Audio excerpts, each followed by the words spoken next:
That was loud. Hello, everybody. Hello, gamers. My name is Offbeat Outlaw. Welcome to another brand spanking new video. As you can see in the title, we're talking about a stupid lie. We're talking about, of course, I need to stop swearing. I'm so sorry, Gio. Thank you. We're talking about a stupid statement in general, okay? The statement, the gaming is dead. We're dying. Disclaimer, I am not any type of market analyst or anything. I'm just a consumer. However, I am a theater and drama studies graduate. I have a bachelor's degree, an honors specialist bachelor's degree, extra fancy. Graduated with a 4.0 honors with distinction in my class. I know quite a lot about media. I know a decent amount about media, and I actually wrote several essays in university about video games, very much so about my favorite video game series, Dark Souls. I wrote a number of that and how it plays into the symbolist traditions of storytelling from way back of like the 1800s. If you want to see a video on that, let me know because I will start working on it. I just need to turn one of my old essays into a goddamn video. The point being, video games are dying is a false statement. It's a weird statement. It's a silly statement and it's unfounded, but I see it crop up every so often, usually after a specific event happens. A big AAA budget game is released to the public, and it sucks. It sucks so bad. Public gets pissed and says gaming is dying. And these AAA games are fucking expensive. They're like 70 American dollars. That's like 80 Canadian dollars. They retail for $79.99 up here in Canada. Fucking insane prices. 80 bucks for a video game? Groceries for a week. Or a video game. Necessary food to survive. Or a fucking video game. Insane things. Absolutely ludicrous pricing, in my opinion. And the games oftentimes will be delivered in incredibly unfinished, unpolished, over-monetized states. Diablo 4 being a very recent example. Incredibly monetized, very poorly made, okay on release, and then unfun immediately after the first couple of updates. Incredibly poor showing. This was followed, of course, by another big retail release, Suicide Squad, later. Suicide Squad was another AAA budget game and whatnot. Oh, I realize I'm saying AAA a lot, but I haven't really defined that. AAA is a marketing term. It used to be an indication of quality, as you could often measure quality based on how much money was spent on the game. This was more of something of the mid to late 2000s, early 2010s, but that was the case. AAA game meant AAA quality. Tons of money would be spent on it, so it'd have the best gameplay, the best graphics, the best story. But as time went on, that changed. Now, we have games like Suicide Squad, which I was just about to get into. Suicide Squad was released in an incredibly confusing state. Apparently the gameplay was fun. Apparently it was at least serviceable. It was a story game with live service elements and a battle pass, ludicrously enough, which is just insane. Which is just a wild collection of statements and phrases. It was a 4-player cooperative game, and I think it's got like no players nowadays. Now let's look at another release that happened incredibly recently from when this video released. Skull and Bones, a online pirate game that isn't even the second best online pirate game. It's not even the best pirate game released by Ubisoft. It's garbage. They marketed it as the first quadruple A game spouting its budget, and it sucks. It sucks. It's a bad fucking video game. The gameplay was described at best mid. What is this lightning meter? I think it's stamina. My boat has stamina? I'm gonna be fucking skull and bones by the time this game downloads. And there's no boarding. You can't even be a pirate. Absolutely mental, in my opinion. Mental goddamn behavior out of Ubisoft. And you'll notice that there's a trend with these AAA games. Over-marketed. Way too much focus on graphics and shit that doesn't matter. Studios that take the piss. Incredibly over fucking priced executives. All of this is everywhere. It is rampant in the AAA game studios. Until this year, by the way, Activision Blizzard, the guys who make all the shit Call of Duty games and are doing something with Overwatch, their CEO, their former CEO, Bobby Kotick, was paid upwards of $1 billion. $1 billion. A billion. 1 billion, gajillion, fifillion, shabadoo. Every time I mention money, there's a bunch of weird nerds who flock to the comment section to defend people being paid the amount that they're paid. And I can respect that to a point, you know? I think we should up the minimum wage. I think we should up, grocery stores should be paying people the wages that they deserve, as should any service industry job. Bobby Kotick does not deserve the money that he was paid.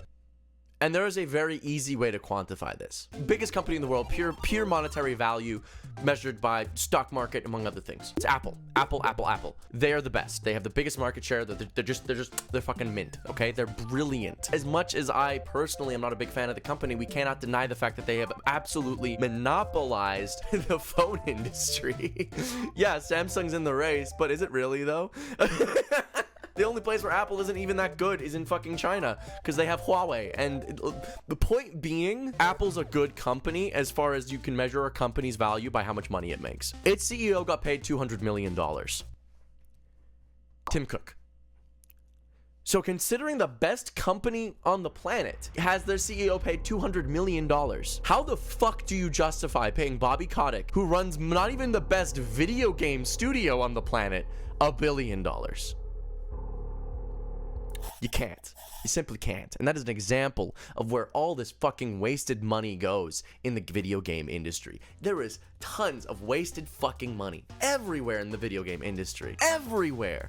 And the thing is that consumers are starting to feel it. Genuinely. Gaming is not dead because as a medium is dead, or because people are growing out of it, because people grew up with it and aren't other things. No, I grew up with video games. I am 25 years old. My first video game I played was Super Contra when I was 3 years old on a 3001 SNES game. That's illegal. Me and my brother could not even beat the first level, but we would play that for hours. I've been playing video games for 22 years. I still play video games. I love video games. They're my favorite medium of entertainment, more than movies, more than television, more than music. It is my favorite. I'm still devoutly interested in video games as a medium for storytelling, gameplay, and entertainment. And I am not alone in this, considering the fact that video games makes more money than the movies and music industry combined. It's not to do with that. Video games aren't dying. Big studios run by executives who are out of touch with reality are dying. They are bleeding, and this is good for video games. This is good for the industry. I'm gonna just talk about some of the last big releases of the last year, okay? I'm gonna talk about some of my favorite games. Baldur's Gate 3 was kickstarted. Larian Studios has had to kickstart all of their games, including Baldur's Gate 3, aka Game of the Year winner. Undisputed, by the way. Frank, I don't care if you think Spider-Man should have won it. You haven't played Baldur's Gate 3 if you think that. Genuinely, you have not played it enough. And if you play Baldur's Gate 3 and then you go and still say Spider-Man's the best, you still haven't played enough Baldur's Gate 3. You need to play more of that game until you convince yourself, because it is genuinely undisputed how good that game is. It is brilliant. The gameplay is immaculate. At this point in time, what? The story is fantastic. The characters are beautifully written. Well, apparently there's a limit. Somewhere between a nice summer's day and the full concentrated power of the sun. It's a beautiful game. That is effectively an indie studio. An indie studio made Baldur's Gate 3. Made EA cry and weep. Big studios were whinging. They're like, how can we possibly make a game of this quality? Spend your money on resources that fucking matter. I hope this video gets to at least one big fucking company's doorstep. I want to look their CEOs in the eye to remind them, you are spending money on things that don't matter in your company. You don't need to be paying yourself $1 billion fucking dollars. Pay yourself what you're worth, and it's a lot less than $1 billion. It's less than 200 million. If you are not the #1 company on the planet, you don't get to pay yourself $200 million.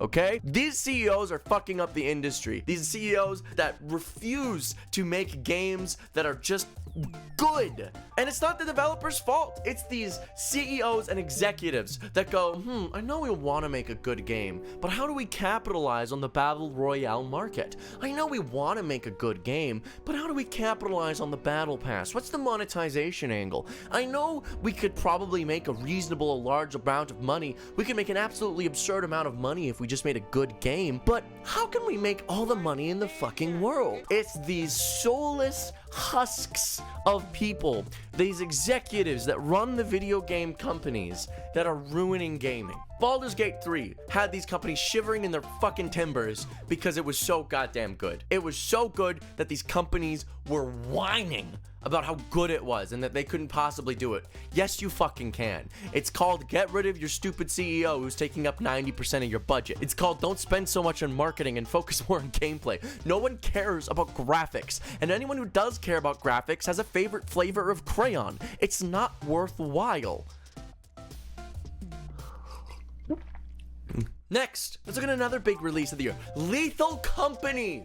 Oh my god! What a brilliant fucking game. Another 100% independent video game made by a single developer. A single developer made Lethal Company. That had the entire fucking world in a chokehold. It had the internet in a fucking vice grip for weeks because it was so well done. He's right! Oh man.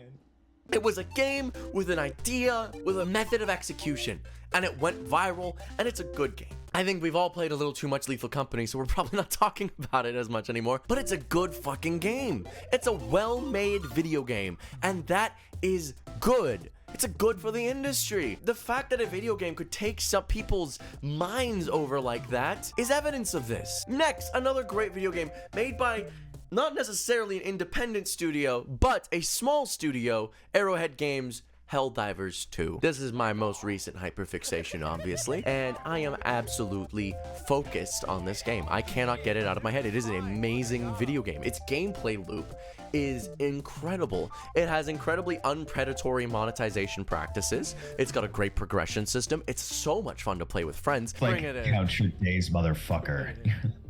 Why wouldn't it let me? I'm gonna try this Grenadier armor. It is a brilliant video game. Considering the games that I've been playing these past few months, I have been playing excellent release to excellent release to excellent release. I have not played mid in years because I refuse to buy mid. I never pre-order because pre-orders do kill the video game industry. You should wait for reviews, and if a company doesn't give reviews, don't buy the fucking game. The video game industry is not dying. There are tons of great video games being released all the time. There are great games out there, from the absolutely flawless Baldur's Gate 3 released in like August of last year to the now immediate insanely fun Helldivers 2 to even before that Armored Core to before that Elden Ring. There were brilliant games being released all the time as long as you just play the good ones. There are of course the fucking parasites on the industry that release garbage game after garbage game. Activision Blizzard needs a complete rework of its entire thought process on its own market. They don't even have a grip of their own marketplace at this point. They don't even know what the people who are playing their games want. They don't know what Overwatch players want. They don't know what Diablo players want. They barely even know how to pronounce those words. Activision Blizzard is a dog shit company and has been running itself into the ground for years with its constant Call of Duty releases that are just as mid or if not more so than their last Call of Duty release. The incredibly insane pressure to release a new game year after year after year after year after year in order to maximize profits is ludicrous. That sort of behavior kills an industry. That sort of behavior is what is ruining gaming for some people. But as long as you don't support those games that are just the same every fucking FIFA release, NHL release, football video game release, who's still buying new FIFA games? Honestly, if you're about playing FIFA games, go actually play football. Go play soccer. The indie market is alive and well, and it's thriving in the current landscape of the industry because it knows, it's aware of how overpriced everything is, of how predatory the rest of the business practices are. The current games industry, indie developers know what they're up against, and they're up against leeches and sharks. They're up against losers and morons and some of the greediest people on the planet who would be more than happy to ruin their product if it makes them personally a few extra dollars. Or in the case of Bobby Kotick, $1 billion. Literally $1 billion. Like a goddamn Billion! I've heard the tale of, oh, video games are dying time and time again. Every time it's been a ruse, every time it's been a lie, every time it's been because some big release flopped. I don't follow big releases. I follow the companies that I know put out quality, and I don't buy anything else. I play Overwatch because it was free. My favorite games in the past few years: Elden Ring, Baldur's Gate 3, currently Helldivers 2. Before that, Bloodborne, Dark Souls, Hollow Knight, Cuphead. Not all of them indie, but all of them good. The video game industry is here to stay. Stop saying that it's dying, because it's not. It's one of the biggest industries in the world. There are, however, a couple of parasites in the industry. There are some companies and studios that are hell-bent on making the most money possible while being as least connected to their audience as they can be. If this video makes it to the customers of these games, don't buy them. Don't buy the next Call of Duty. It's gonna be the same as the last one. Don't buy the next Modern Warfare. I've seen people complaining about Modern Warfare since Modern Warfare 2. Don't buy it. It's gonna be the same shit it's always been. Don't buy the next Battlefield. Don't buy the next FIFA game. It's all the same. It's all the same. If you find yourself discontent with video games, it's probably not because video games are dying or because you've grown out of it. It's probably because you're playing bad games. Play something different. Pick up an indie game. I think you'll find that indie studios and indie games have a much better home for what you're interested in than some of the games in these other places. But that is all for today. So thank you all so much for watching. If you like this video, please remember to like and subscribe, ring the bell, tell all of your friends, and check me out on Patreon. You get to see all my videos 24 hours early. And with that, get the fuck out of my head.